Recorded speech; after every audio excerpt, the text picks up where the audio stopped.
So, Dr.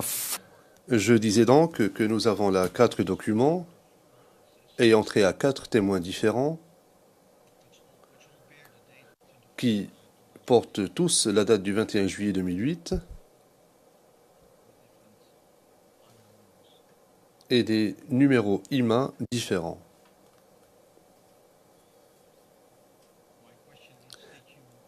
Ma question est la suivante. Est-ce que vous avez remarqué vous-même cette différence de date par rapport à l'évaluation que vous avez faite en 2013? Oui, bien sûr, je l'ai noté. Mais donc, s'agissant de références propres au radiologue, je ne vois pas pourquoi je devrais m'inquiéter de cette date particulière. Donc, alors qu'il y a une autre date qui explicitement est mentionnée avant l'identification du patient. And did you ask the radiologist why he used those? Avez-vous demandé au radiologue pourquoi il a utilisé cette date du 21 juillet 2008? Non. Okay.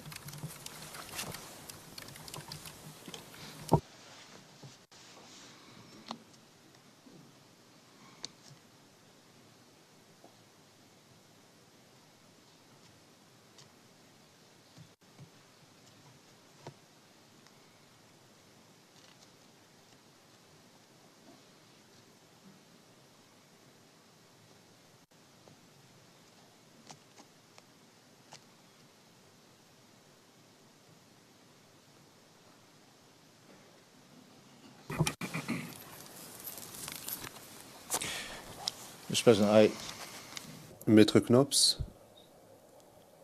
je ne sais pas si la Cour dispose des bonnes références. Peut-être ai-je été trop rapide lorsque j'ai donné les références des 4 documents. Le juge président, si nous n'avions pas la bonne référence, la greffière d'audience aurait contesté, vigoureusement d'ailleurs. N'est-ce pas? Maître Knops, j'en ai terminé, Monsieur le Président. Je vous remercie. Merci d'avoir accepté de nous laisser commencer avant l'autre équipe. Le juge président, je vous en prie. Merci beaucoup. Maintenant, je donne la parole à la défense de Monsieur Gbagbo, Monsieur Bomblé. Et je donne la parole plus précisément à Maître Altit. Merci, Monsieur le Président. Monsieur le Président, Madame, Monsieur, l'interrogatoire sera mené au nom de l'équipe de défense de Laurent Gbagbo par le professeur Jacobs.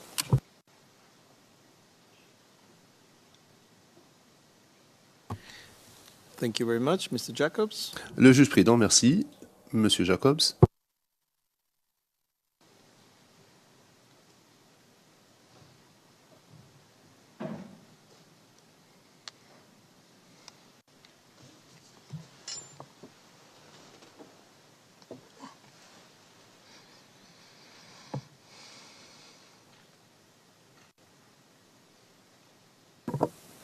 Merci, Monsieur le Président.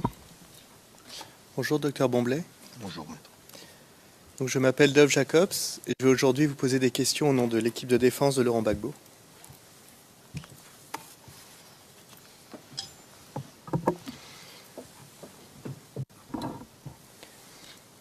Alors, je vais d'abord commencer par quelques questions générales et ensuite nous allons procéder de la même manière que celle à laquelle vous avez procédé hier avec le bureau du procureur, c'est-à-dire qu'on va revenir sur les rapports un par un.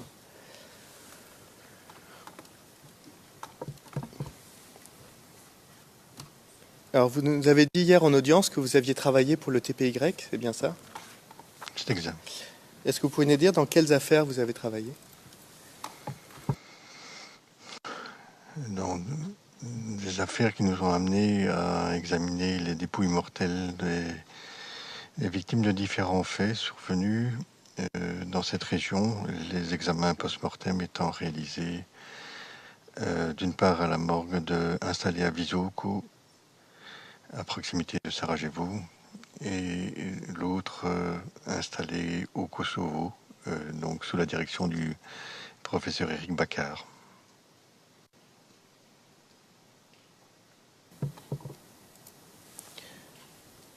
Mais précisément dans quelles affaires au TPY, est-ce que vous en souvenez?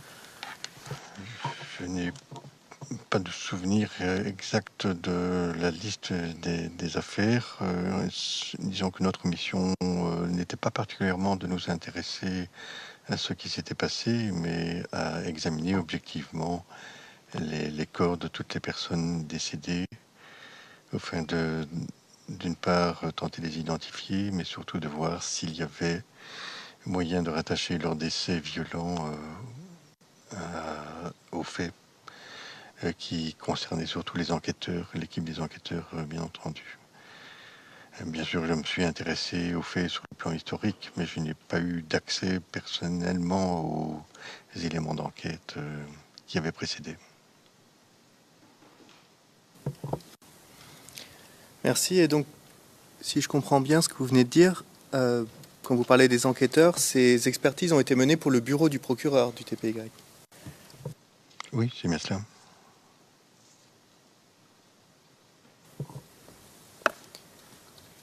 Et avez-vous ensuite témoigné devant cette juridiction? Non, il nous avait été clairement annoncé que nous n'aurions pas à témoigner. Il faut dire que nous étions très nombreux.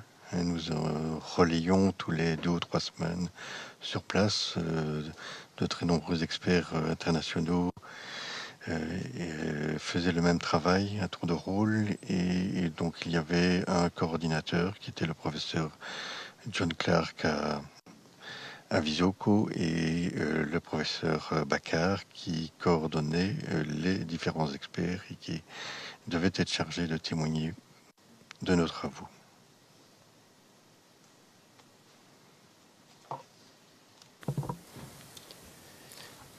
Merci. Avez-vous déjà travaillé en Afrique?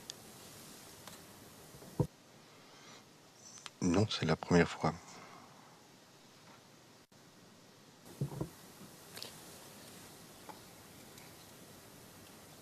Quelle expérience de travail aviez-vous avant votre mission avec des victimes de conflits armés? En matière de conflits armés, il y a l'expérience que vous venez de relater en ex-Yougoslavie. Pour le reste, j'ai été amené aussi, vous faites appel à ma mémoire là, amené à examiner pour la cour d'assises de Bruxelles des victimes de faits violents au Rwanda, des personnes qui avaient survécu à des tirs par arme à feu et qui étaient venues témoigner à Bruxelles lors du procès organisé à cette occasion. Dans ma mémoire, ça semble être les seules expériences notables.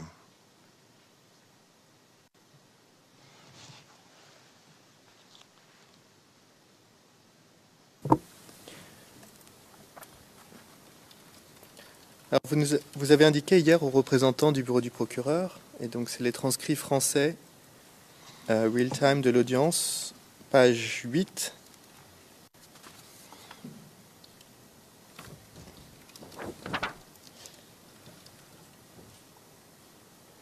Ligne 25. J'ai refusé de travailler pour le privé jusqu'à atteindre l'âge de la retraite, puisque j'ai atteint cet âge-là maintenant, et donc depuis cet âge-là, j'ai estimé que je pouvais aussi, dans certains cas où ça me paraissait intellectuellement intéressant, d'accepter d'étudier des dossiers pour certaines parties, certaines autres parties. Fin de citation. Donc, est-ce que vous pouvez nous expliquer quand vous dites « j'ai refusé de travailler pour le privé jusqu'à atteindre l'âge de la retraite ». Oui, donc c'était dans le sens de l'orientation de la question posée hier par Monsieur le Président. Donc, ayant suffisamment d'activités pour les tribunaux et pour les parquets, j'ai trouvé qu'il était plus clair de faire un choix et de limiter l'essentiel de mes activités au pénal et aux conséquences civiles de ces faits pénals. Maintenant, je ne suis pas toujours en position de refuser des missions qui me sont confiées par les tribunaux, et il m'est arrivé d'accepter des affaires purement civiles, mais toujours ordonnées par les tribunaux. Par contre,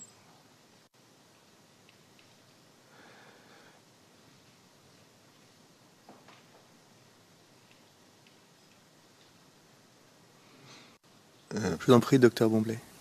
Par contre, j'ai toujours été très réticent à accepter de servir comme contre-expert dans des affaires. Je ne l'ai accepté que dans des arrondissements où je ne travaille pas comme expert, donc où j'étais nécessairement étranger aux dossiers et aux intervenants. Et donc, comme je viens de le dire, maintenant que j'approche un certain âge, j'estime qu'avec l'expérience que j'ai, je peux peut-être aider dans d'autres dossiers où je ne serai jamais intervenu, bien entendu. D'accord, donc juste pour être clair, quand vous parlez d'autres parties, par exemple la défense. C'est exact. J'ai travaillé pour la défense à 2 occasions.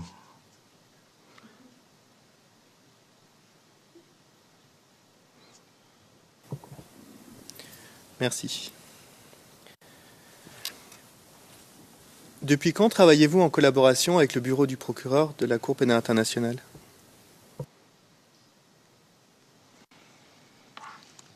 Depuis ce dossier-ci. Et en dehors de la présente affaire, avez-vous effectué d'autres missions pour le bureau du procureur? Oui, une seule. J'ai été envoyé plus récemment en Ouganda.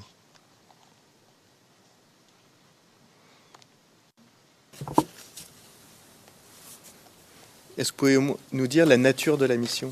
Sans rentrer dans les détails, évidemment. Est-ce que c'était des autopsies, par exemple, comme vous aviez fait au Kosovo? No, let's go ahead. I mean, he's not. Le président, non. Il n'est pas censé témoigner au sujet d'enquêtes qui sont en cours ou d'affaires qui sont en cours. D'abord, la question est la suivante. Est-ce que c'est toujours d'actualité, ce que vous avez fait en Ouganda? Investigation on this. L'enquête, est-ce qu'elle est toujours en cours? We. Donc nous allons sauter cette question et passer à autre chose. De toute façon, ce n'est pas très pertinent pour l'affaire.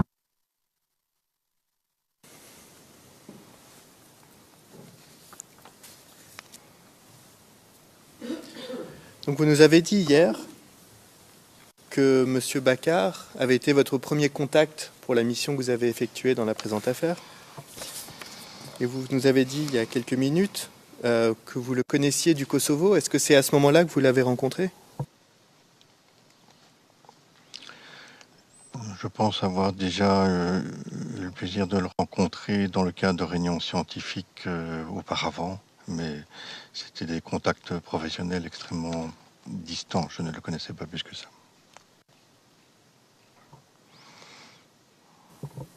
Donc la première fois que vous avez réellement travaillé avec lui, c'est à l'occasion de votre mission au Kosovo. C'est exact.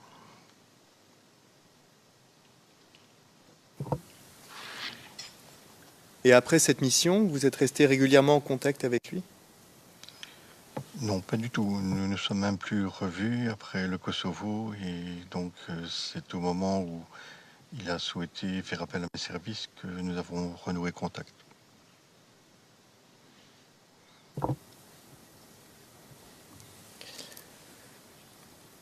Alors hier, le représentant du bureau du procureur vous a montré un document qui indiquait que vous aviez reçu des consignes préliminaires le 23 juillet 2013.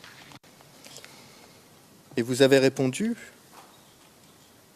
page 16 des transcrits real-time du 6 décembre, pardon. Je ne me souviens plus avec certitude. C'est la ligne 21, j'ai oublié de le préciser. Je ne m'en souviens plus avec certitude. Ici, c'est beaucoup d'informations par téléphone, orales, et je ne pourrais plus vous affirmer si c'était quelqu'un de l'unité ou quelqu'un d'autre ou un enquêteur, je ne saurais plus vous le dire.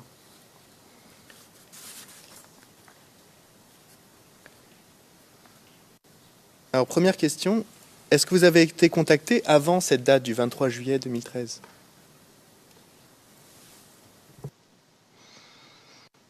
Oui, donc comme vous l'avez rappelé il y a un instant, donc le tout premier contact, c'est du département forensique ici, en la personne du professeur Bakar, qui m'a téléphoné sous mon lieu de vacances d'ailleurs, pour savoir si j'accepterais si j'étais disponible, disons, pour partir à une époque donnée en Côte d'Ivoire.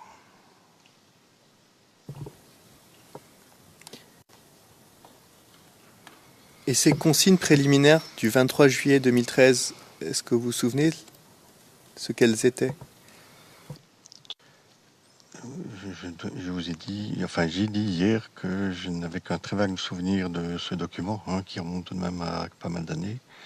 Et donc s'agissant d'un document général parmi d'autres, je ne l'ai plus en mémoire personnellement. Je pourrais le retrouver dans mes archives, mais je ne l'ai plus en mémoire.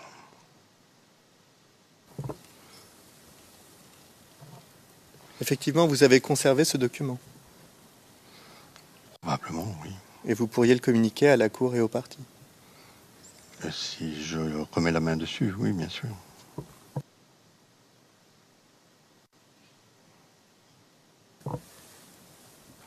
Et quand vous dites que vous avez reçu beaucoup d'informations par téléphone ou oral, vous ne preniez pas de notes des instructions que vous receviez de manière orale?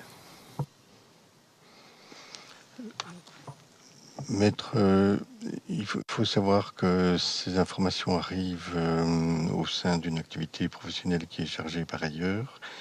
Et donc les informations les plus essentielles elles sont transmises traditionnellement par mail. Et donc toute l'information dont je dois pouvoir disposer est conservée temporairement dans mes mails. Donc ça, c'est mon archivage. Je n'ai évidemment plus gardé mes mails de 2013. Je ne pense pas, en tous les cas.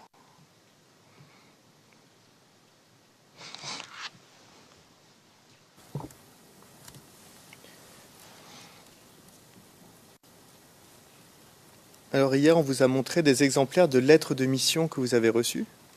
Et nous avons vu qu'elles étaient datées du 6 juin 2014. Je peux remontrer un exemplaire, mais je pense qu'on a tous vu ça hier. Donc, c'est-à-dire 7 mois après votre voyage à Abidjan, en octobre 2013. Donc, vous n'avez reçu aucune lettre de mission formelle, ni avant votre départ pour Abidjan, ni dans la période de 7 mois après votre retour. C'est ce que je comprends bien de ce que vous nous dites. Écoutez, maître, je n'en sais plus rien. Et pourquoi cela se passe comme ça? Parce que ça fait partie de mon fonctionnement de toujours, depuis plus de 30 ans, comme médecin légiste fonctionnant pour des parquets. Nous travaillons comme ça. Nous sommes contactés le plus souvent dans l'urgence. Il s'agit de donner des réponses urgentes. Et notre mission nous est communiquée de manière verbale ou confirmée temporairement par mail. Mais la validation par écrit suit toujours avec un certain délai, que ce soit chez moi en Belgique ou ici à la Cour pénale internationale. J'ai constaté que ça se passait de la même manière et je n'en ai pas été personnellement étonné.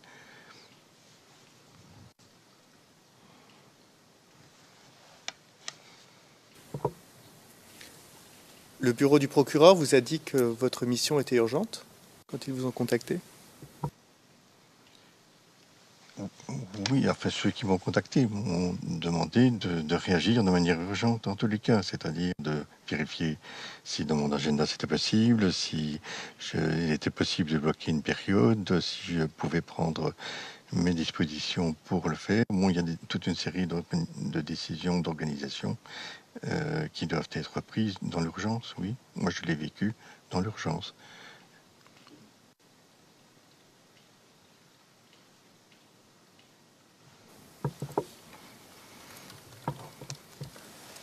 Merci.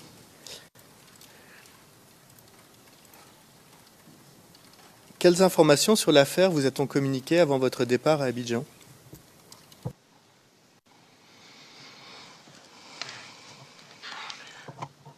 Des informations extrêmement générales.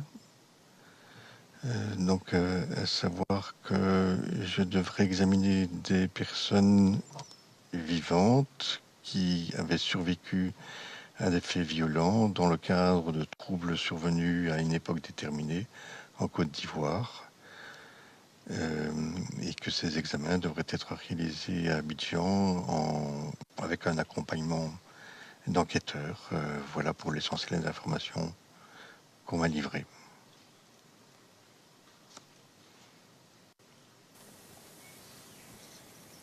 Et l'on ne vous a communiqué aucune information sur les événements qui seraient produits le 16 décembre 2010 ou le 17 mars 2011 ou le 12 avril 2011?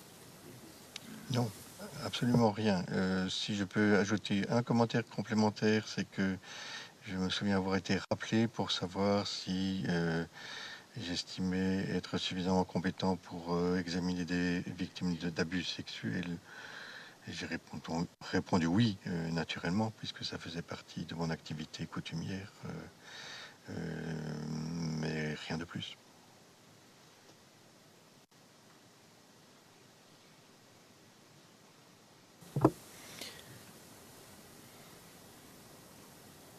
Donc, si je comprends bien, avant votre départ à Abidjan, on vous demande si vous êtes prêt à partir pour examiner des victimes. On ne vous donne aucune information. Vous n'avez pas eu de réunion avec des membres du bureau du procureur ou avec M. Baccar à La Haye ou ailleurs concernant votre mission?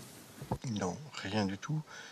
Encore une fois, je le répète, c'est mon mode de fonctionnement habituel dans mon quotidien et je n'en ai pas été étonné.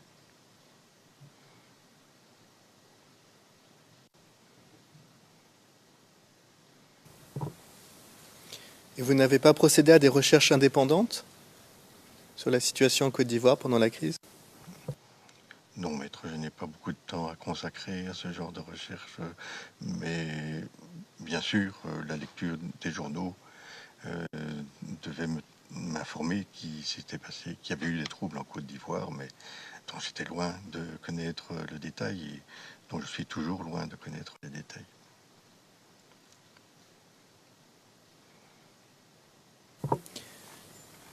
Avant votre départ à Abidjan, est-ce que l'on vous a communiqué les dossiers médicaux des personnes que vous alliez examiner? Non, pas à mon souvenir, non. Est-ce que vous les avez demandés? Je pense qu'au fur et à mesure des personnes examinées, au fur et à mesure des examens, nous avons ressenti le besoin de pouvoir disposer de pièces médicales. Nous les avons demandées aux patients, pour commencer, puisque déontologiquement c'est la règle, c'est de passer par eux. Quelquefois ils amenaient des pièces, elles sont citées dans les rapports, mais il est très vite apparu que nous ne tiendrions rien d'autre de manière générale que ce dont nous disposions déjà.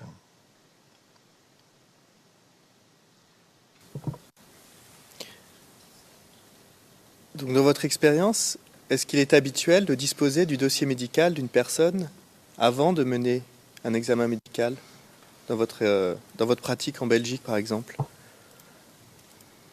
Non. Non. Sauf s'il a été saisi par l'autorité judiciaire.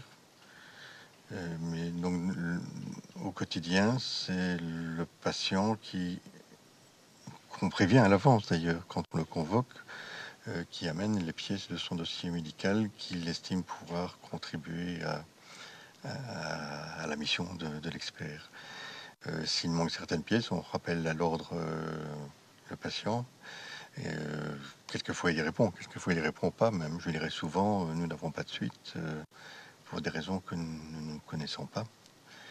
Mais donc ces pièces médicales arrivent quasi toujours après la convocation, dans les bons cas au moment d'examen, et quelquefois après l'examen.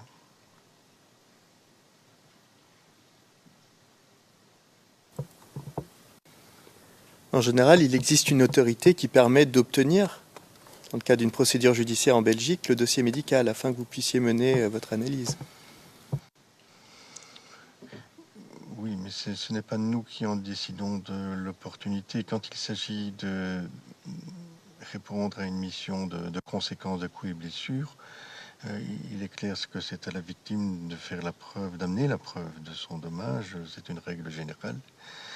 Les saisies de dossiers concernent d'autres situations, mais donc, de manière générale, je dirais qu'il n'y a que l'autorité judiciaire qui a le pouvoir, effectivement, à des conditions que seule elle connaît, que moi je ne connais pas dans le détail, de saisir des pièces dans un cabinet médical, dans un hôpital.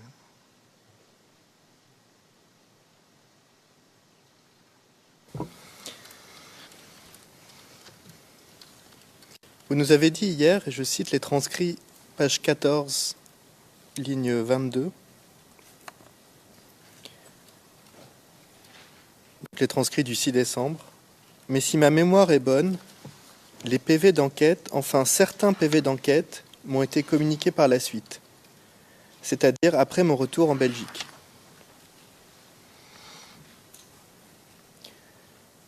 Qu'entendez-vous par PV d'enquête, s'il vous plaît?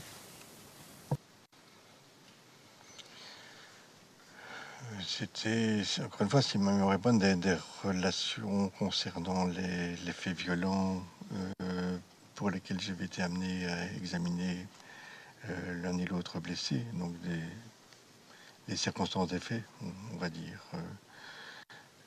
Donc des éléments qui étaient susceptibles de vérifier si les éléments que me donnaient les victimes elles-mêmes se rejoignaient, se recoupaient. Bon. C'était éclairant. Je pouvais avoir mal compris ce que me disait le blessé, donc c'était un moyen intéressant de vérifier si ma compréhension était bonne. Mais juste pour préciser, est-ce que vous parlez de déclaration antérieure? Est-ce que les documents, c'était ce que les témoins avaient dit aux enquêteurs? Est-ce que vous vous souvenez de ça? Oui, c'était ça probablement, oui.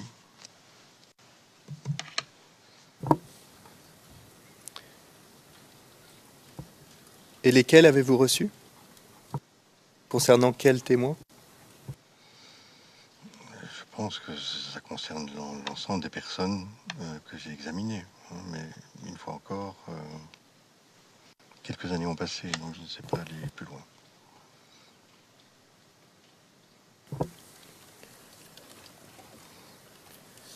Vous ne faites pas mention dans votre rapport d'avoir reçu ces documents ou de les avoir utilisés? Pourquoi? Mais je ne les ai pas utilisés, j'en ai pris connaissance. Mais je ne sais pas pourquoi je ne les ai pas. Probablement parce que j'estimais que ce n'était pas de ma compétence d'intégrer des éléments d'enquête dans une expertise qui est médicale.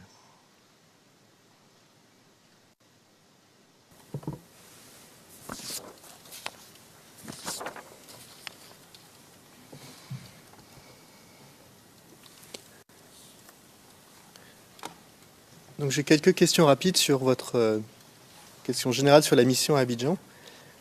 Quand êtes-vous arrivé à Abidjan pour cette mission?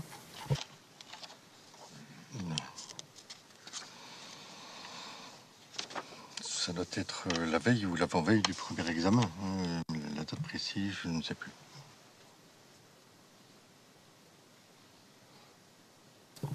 Et qui a organisé votre mission? La mission était entièrement à charge sur le plan organisationnel du bureau, on va dire du département forensique de la Cour.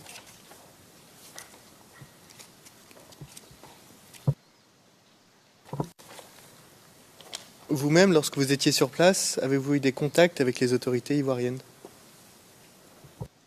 Non, absolument pas.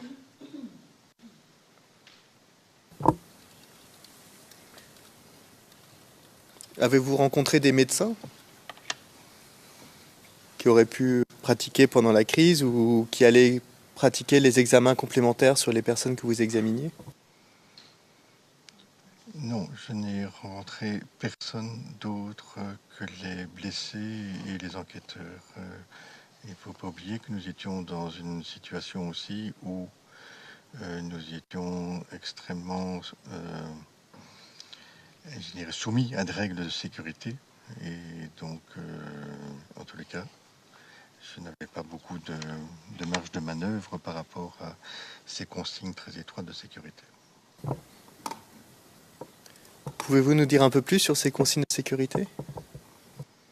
Je pense que ce sont des consignes générales de l'organisation. Hein, et la consigne était notamment de ne pas sortir du bâtiment où nous résidions sans être accompagné, sans être conduit par un des membres de l'équipe.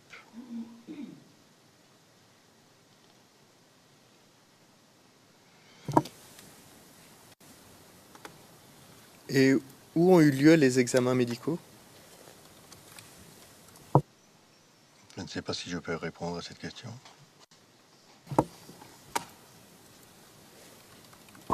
I think so. Le juge président, je pense que vous pouvez y répondre. Vous pouvez nous dire où ces examens ont eu lieu. Ça ne pose aucun problème. Dans une structure hospitalière, sans doute.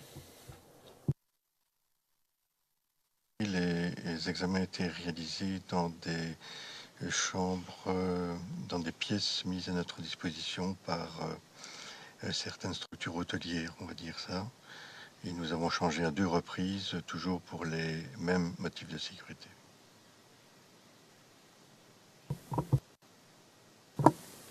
Merci. And who did decide on this? Le juge président. Et qui a décidé de ces changements de lieu pour des raisons de sécurité? Ou alors est-ce qu'on vous a juste dit que le lieu allait changer? Comme ça que ça s'est passé. Donc le service des enquêteurs m'a dit aujourd'hui nous allons changer.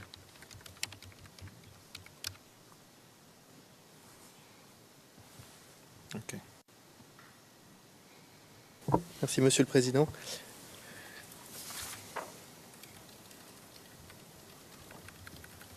À ce propos, vous nous avez dit hier, donc c'est les transcrits français du 6 décembre, à la ligne 15, page 12, me dit-on. Donc ligne 16, pardon, que les conditions d'examen n'étaient pas celles que l'on peut imaginer ici. Donc là, avec ce que vous venez de nous dire, que les examens avaient lieu dans des, vous avez dit, dans des bâtiments hôteliers, est-ce que cela explique que vous n'ayez pas eu nécessairement les facilités nécessaires pour mener votre examen? Je crains que cette phrase ne soit sortie d'un contexte différent de celui dont on discute maintenant. Alors je peux vous lire tout le passage, si vous voulez. Oui, s'il vous plaît. Oui. Alors il s'agissait effectivement de discuter des tests complémentaires que vous avez proposés. Et donc je commence à la ligne 9, page 12. Alors suite à ces examens, avez-vous demandé des examens supplémentaires, par exemple des radiographies ou bien des tests de laboratoire sur les personnes examinées? Votre réponse, oui, dans certains cas, il m'a semblé nécessaire, indispensable, de demander des examens complémentaires. Je ne l'ai pas fait dans tous les dossiers, parce que, bon, les conditions d'examen n'étaient pas celles que l'on peut imaginer ici. Donc on n'a pas nécessairement facilement accès à tout ce qu'on veut sur le plan des analyses de laboratoire. Vous voulez que je continue ou... Oui, donc ça n'a rien à voir avec le sujet que vous aviez abordé précédemment, c'est bien ce que je pensais. Donc ça concerne, je dirais, l'éventail d'examens spécialisés et le type d'examen spécialisé dont on peut disposer. Hein. On pourrait rêver de faire une résonance magnétique, un scanner dernier cri. C'est à ça que je veux dire. On ne faut pas oublier où on se trouve. Il y a des cabinets de radiologie correctement équipés, mais je ne pouvais pas étendre à l'infini le nombre d'examens non plus. Et de même pour les expertises sanguines, on aurait pu décider a priori, bon, on fait une batterie d'examens sanguins chez toutes les victimes. Je pense que ce n'était pas raisonnable d'abord par rapport aux possibilités techniques de ces laboratoires, mais aussi parce que ce n'est pas de la bonne médecine d'expertise. En expertise, on essaye de cibler autant que possible les demandes d'avis spécialisés, donc de les réfléchir. Alors pour en revenir à la question... We started.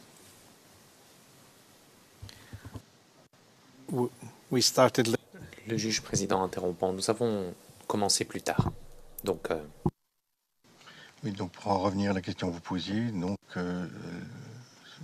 cette phrase ne désigne en rien les conditions d'examen, d'expertise clinique de ces personnes. Ce n'est pas ça que j'ai voulu dire.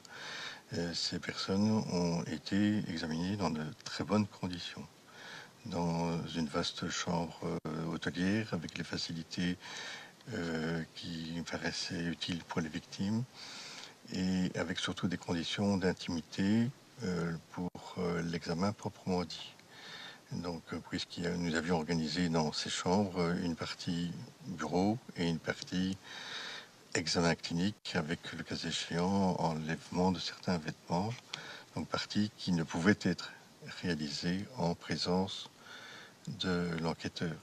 Et donc ces critères de base me paraissaient indispensables et étaient parfaitement remplis dans les structures où nous avions été amenés.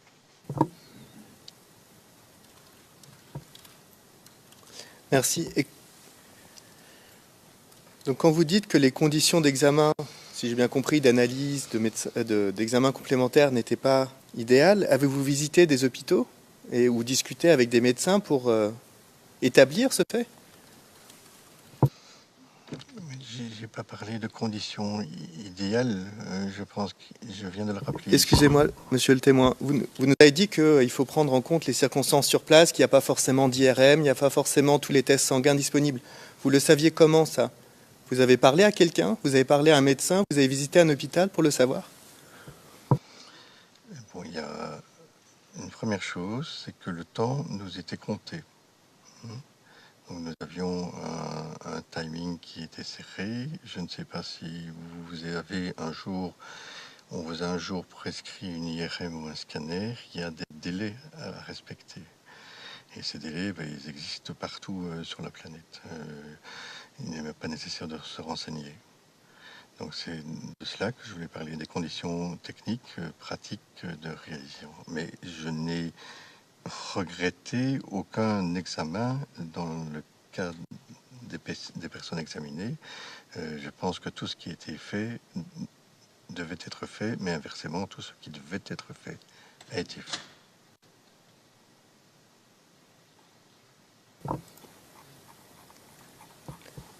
Merci, monsieur le témoin. Juste pour comprendre. Donc, je comprends bien qu'on va jusqu'à écart, c'est ça? Ou j'arrête maintenant? Yes, yes. le juge président, oui, c'est exact. Qui assurait votre sécurité sur place? Le service des enquêteurs.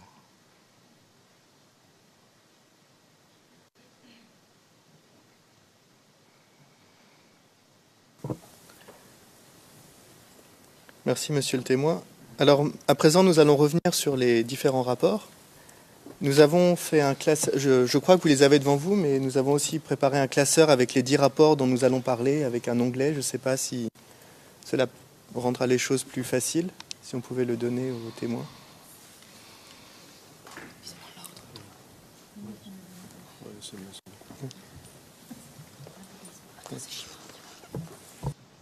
Yes, but if he has the... Le juge président, s'il a déjà les rapports sous les yeux, ce n'est peut-être pas nécessaire. Écoutez, ça ira plus vite pour les retrouver, je pense.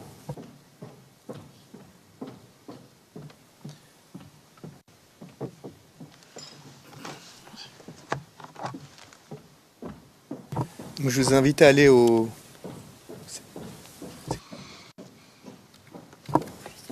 à l'onglet numéro 1. Donc c'est le rapport CIV-OTP 0059 0121.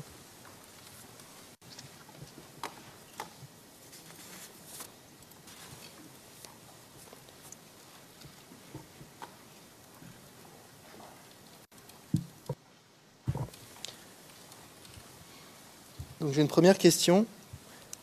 Vous nous avez dit hier concernant le recueil du consentement éclairé, donc c'est au transcrit français du 6 décembre,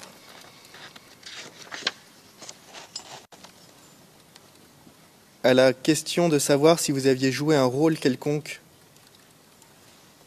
dans le recueillement éclairé, vous avez répondu, ligne 7, non, comme je l'ai indiqué, ça se passe en amont de mon expertise. Cette partie de la procédure était à charge de l'enquêteur. Fin de citation.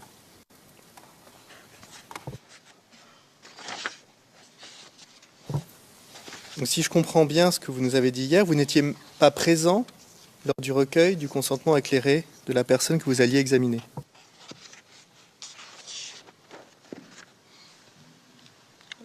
C'est vous qui le comprenez comme ça. Je n'ai jamais dit une telle chose. J'étais bien présent.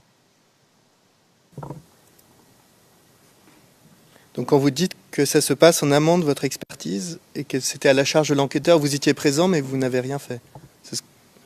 C'est exact. Je suis assis dans la même pièce et j'attends que cette phase du premier contact avec la blessée soit achevée pour commencer mon examen proprement dit. Mais en tant que médecin qui alliez procéder à l'examen, est-ce que vous ne deviez pas expliquer en quoi allait consister l'examen pour que le consentement soit justement éclairé ? C'est bien pour ça que ma présence était utile pour éclairer, le cas échéant, aussi bien l'enquêteur que la patiente. Mais je ne me souviens pas que ça ait été nécessaire parce que les explications de l'enquêteur étaient suffisamment explicites.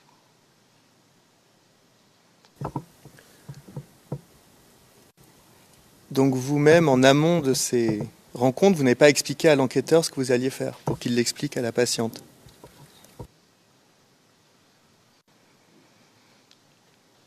Je comprends. L'enquêteur savait très bien qu'il s'agirait d'un examen médical et il le savait même avant moi que pour les victimes d'abus sexuels, il y aurait aussi un examen gynécologique. Donc il n'y a pas grand-chose à ajouter par rapport à ça. Donc l'enquêteur a averti ces personnes, bien sûr, qu'il y aurait un examen gynécologique aussi.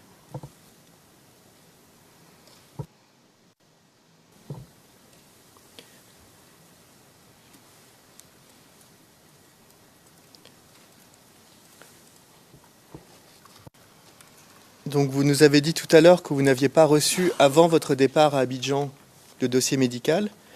Et vous nous avez aussi dit que vous n'avez pas reçu de dossier médical à votre arrivée à Abidjan avant de voir la personne, juste pour confirmer. À mon souvenir, non.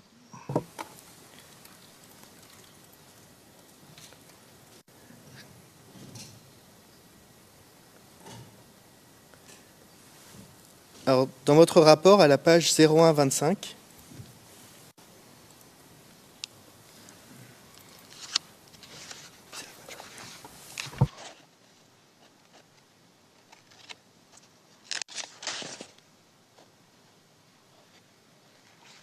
donc c'est la page 5 de votre rapport. Là, j'ai donné le numéro officiel de la Cour.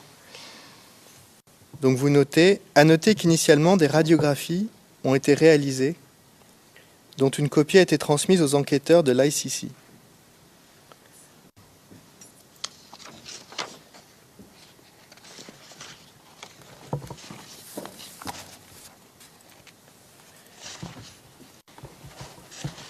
Et hier, vous nous avez dit, donc c'est au transcrit du 6 décembre, ligne 6, page 48, ligne 6. Je ne pense pas avoir fait des commentaires des inaudibles, mais j'imagine que vous parliez des radiographies. Donc il est probable que je ne les ai pas eues sous les yeux. Mais ceci est sans incidence pour moi, puisque de nouvelles radiographies ont été effectuées le 24, et là la transcription n'est pas définitive encore, mais le 24 octobre, il me semble, 2013. Vous n'avez pas demandé à vous faire communiquer ces radiographies ?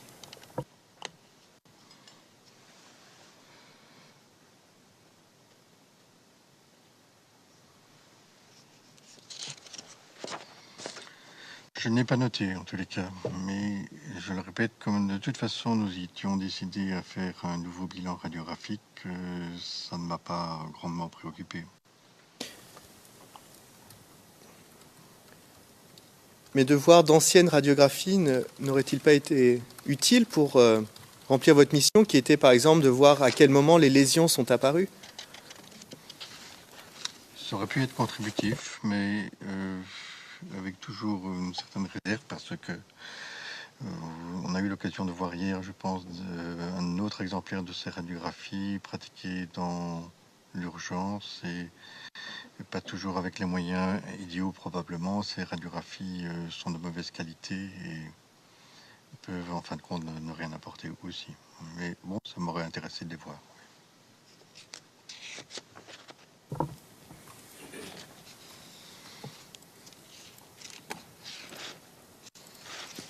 J'aimerais qu'on affiche le document CIV-OTP 0056 0040.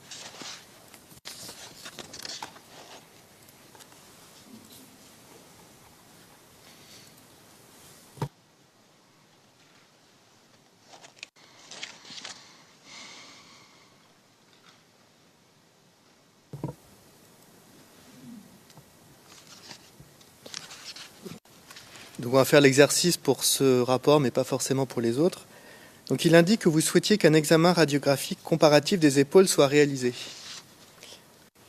Est-ce qu'à la suite de ce document, vous savez si un médecin ivoirien a fait une ordonnance ?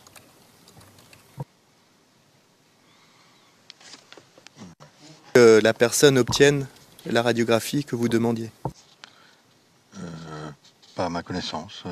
Donc moi, on m'a demandé de faire formuler une demande et il est apparu que ça suffirait. Mais je ne sais pas s'il a fallu une ordonnance intermédiaire. Ça, je ne suis pas au courant.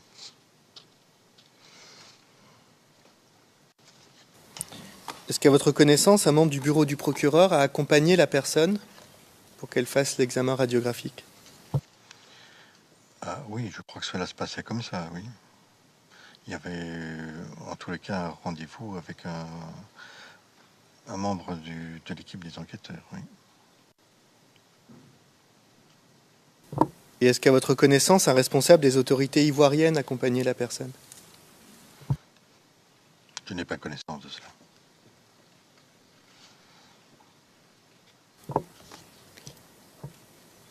Savez-vous qui a payé pour l'examen médical ? Je n'ai pas connaissance de cela.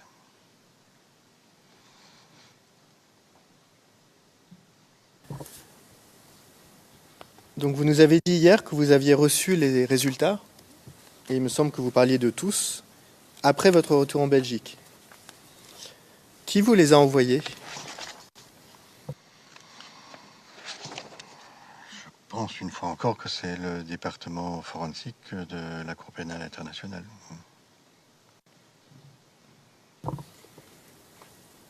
Était-ce Éric Baccar ? Je ne crois pas. Je crois que c'était un membre de l'équipe. Mais...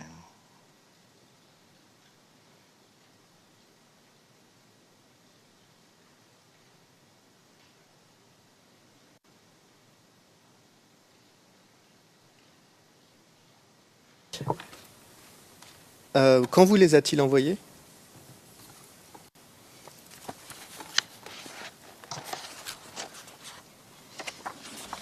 Vous voulez la date précise? Vous savez très bien que je ne pourrais pas vous la donner. Je ne l'ai pas noté dans mon rapport. Ça peut être retrouvé, j'imagine, ici, puisque c'était un envoi par une firme privée de communication postale. Mais la date d'envoi, ça, je n'ai pas noté. Alors c'est vrai que dans la plupart des rapports, vous n'indiquez pas la date, mais il me semble que pour ce rapport-ci, à la page 01 à 30, donc c'est page 10 du rapport, vous notez le protocole de l'examen radiographique des épaules communiqué le 24 avril 2014. Alors c'est vrai que ça ne parle que du protocole d'examen, mais j'imagine que vous avez reçu les radiographies elles-mêmes le même jour, donc le 24 avril 2014. Oui, je pense que tout a dû être communiqué en même temps, effectivement. Et est-ce que vous savez pourquoi tous ces résultats vous ont été communiqués aussi longtemps après que les examens aient été faits en octobre 2013 ? On ne me dit pas tout.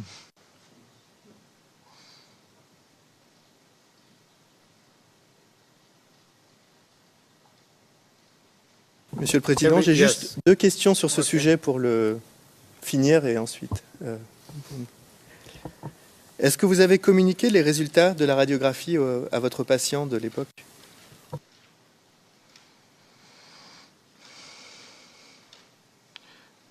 Mais en tant qu'expert, ce n'est guère l'usage de communiquer directement des résultats d'une expertise pénale avec l'objet de l'expertise. Je ne dois d'informations qu'à mon mandant.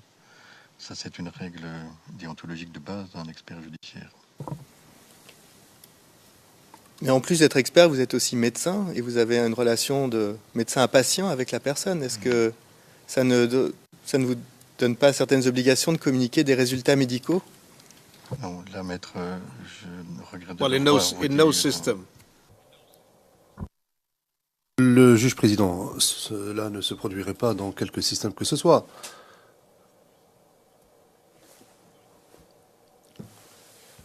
C'est-à-dire... Je vais passer à un nouveau thème, donc je pense qu'on peut faire la pause maintenant, Monsieur le Président. Okay, thank you. We take the... Le président, très bien, nous allons faire la pause. Nous avons une pause d'une demi-heure. Cela s'applique à vous aussi, monsieur Bomblé. Vous pourrez vous reposer. Et nous serons de retour à 11h45. Merci. L'audience est suspendue.